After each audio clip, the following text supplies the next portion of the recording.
Entre tantas histórias do cangaço, narradas ao longo dos anos, podemos destacar algumas histórias horrendas e inescrupulosas cometidas pelos cangaceiros e pelas volantes policiais. É difícil e até inimaginável classificar qual desses homens era o mais perverso.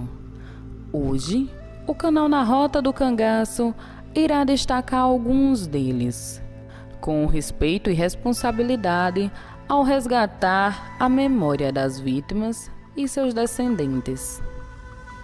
Começamos a nossa viagem no tempo, em meados de 20 e 30.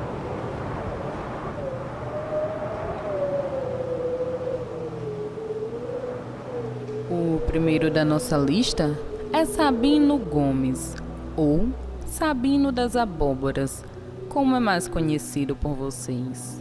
Segundo os historiadores, este era um homem de confiança de Virgulino Ferreira. Ao seu comando, na tarde do dia 28 de setembro do ano de 1926, a cidade de Cajazeiras, na Paraíba, é surpreendida pelos cangaceiros, que, liderados por Sabino Gomes, exigiam uma certa quantidade em dinheiro. E, não havendo uma resposta positiva para os cangaceiros, eles acabaram por incendiar a cidade e mataram algumas pessoas, inclusive uma criança de 10 anos de idade. Alguns anos após este acontecido, este homem teve sua vida ceifada pelos próprios companheiros. Logo, o cangaceiro havia ficado muito ferido, e ele mesmo implorou por aquele golpe de misericórdia.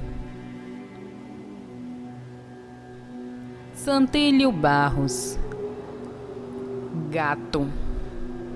Este era o nome do ilustre cangaceiro.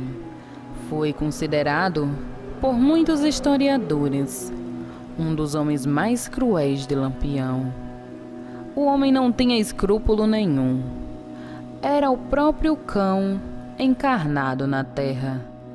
Uma certa noite de festa, em Brejo do Burgo, a população se desespera com a chegada de cangaceiros. Eram eles Mourão e Mormaço, que, por pura diversão, acabaram com o evento, disparando suas armas várias vezes para o alto. O que ninguém sabia era que Lampião discordava daquela atitude e logo pede providências a Gato, já que os cangaceiros eram seus parentes. Gato mata os dois, sem muito pensar ou mesmo levar em consideração que a sua própria irmã estava grávida de um deles. Este homem chegou mesmo bem perto de matar a sua própria mãe. E em outro episódio, ele matou 7 pessoas da mesma família, alegando que eles estavam acusando o Lampião de roubo, como se isso justificasse aquela atitude. Invadiu ainda a cidade de Piranhas, buscando pela cangaceira que era sua parceira. E foi graças a isso que ele foi baleado e acabou por morrer apenas 3 dias após o confronto. Zé Baiano. Este ficou conhecido pela brutalidade e violência. A sua vida íntima era coberta de segredos. O homem tinha um ferro, desses de ferrar animais, com as iniciais do seu próprio nome. O cangaceiro utilizava desta arma, quente em brasas, para ferrar o rosto das mulheres que, segundo ele, não prestavam. Era um dos cangaceiros mais ricos daquele bando e enriqueceu com dinheiro de assaltos e com dinheiro que emprestava a juros.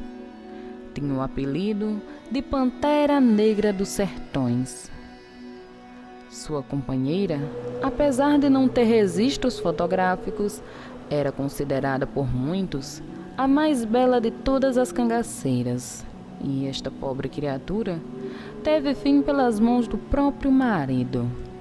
após ele descobrir uma traição. Um chifre, como diriam os mais velhos sertanejos. Zé Baiano acabou por matar a esposa com as próprias mãos e enterrá-la ali mesmo. Após este momento de amargura na vida do cangaceiro, ele pediu dispensa do grupo, o que não lhe foi negado. Tempos depois, fora esfolado vivo por um coiteiro, e Lampião nunca chegou a vingar aquela morte. E para encerrar essa lista, Corisco, o diabo loiro.